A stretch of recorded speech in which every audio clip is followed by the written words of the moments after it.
हर किस्म के रूहानी जिस्मानी मसाइल और वज़ाइफ के लिए पीर इकबाल कुरैशी चैनल को सब्सक्राइब करें। अहमदुहु व नसल्ली व नसल्लिमु अला रसूलिहिल करीम, अम्मा बाद, फ़अऊज़ु बिल्लाहि मिनश शैतानिर रजीम, बिस्मिल्लाहिर रहमानिर रहीम। आज मैं आपको वो दुआ बताऊंगा, अगर आप किसी भी गाफिल जगह पे जाएं जहां पब्लिक लोग गफलत के साथ हों, लहू लअब में हों, तो आप ये दुआ पढ़ लें। अल्लाह आपको मौत से पहले जन्नत में अपना घर दिखाएगा। और ये कुरान पाक की दुआ है। और दुनिया की बेहतरीन औरत हजरत आसिया बिनते मुज़ाहिम ने ये दुआ पढ़ी थी।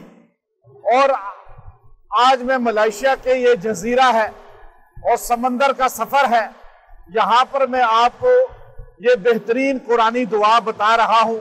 आप ये देखिए कि अल्लाह रब्बुल इज्जत ने दुनिया कितनी खूबसूरत बनाई है, और जो दुनिया इतनी खूबसूरत है तो जन्नत कितनी खूबसूरत होगी।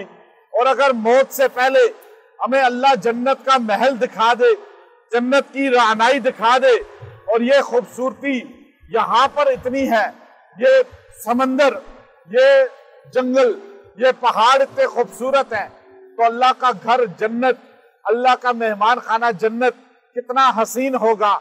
मैं जहां भी जाता हूं आपको अल्लाह से जोड़ने की कोशिश करता हूं।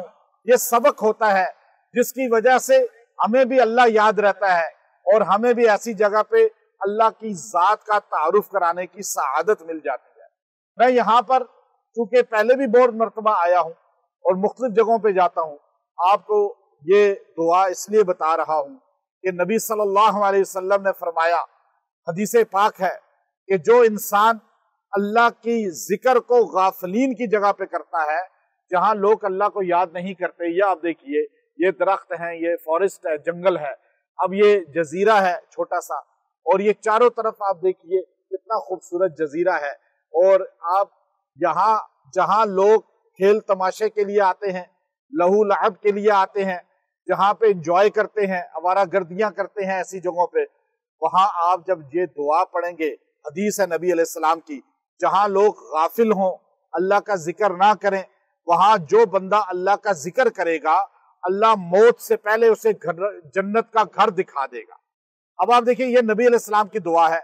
सैयदा आसिया जो फिरौन की बीवी थी, जब उन्होंने अल्लाह की तौहीद का अलम बुलंद किया तो फिरौन ने उनको इतनी सजाएं दी, इतनी अजियत दी कि आखिर वो तंग आ गई।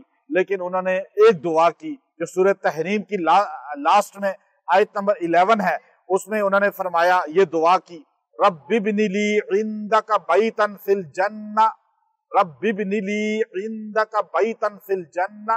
ये जब आसिया ने कहा, अल्लाह ने उनसे आसमान के दरवाजे ओपन कर दिए और उनको जन्नत का महल नजर आ गया।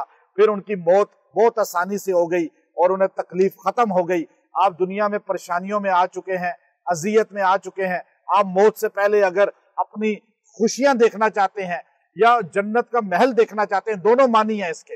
अगर आप दुनिया में टेंशनें खत्म, परेशानियां खत्म करके खुशी की जिंदगी देखना चाहते हैं, या आप मौत से पहले जन्नत का घर देखना चाहते हैं, तो ये दुआ रोजाना 11 बार पढ़ें, आयत 11 सूरह तहरीम। और जिसको बहुत टेंशन हो वो रोजाना 100 बार ये पढ़ के 11 दिन दुआ करे, अल्लाह परेशानी खत्म फरमा देगा। व आखिरु दावाना अनिल हम्दुलिल्लाहि रब्बिल आलमीन।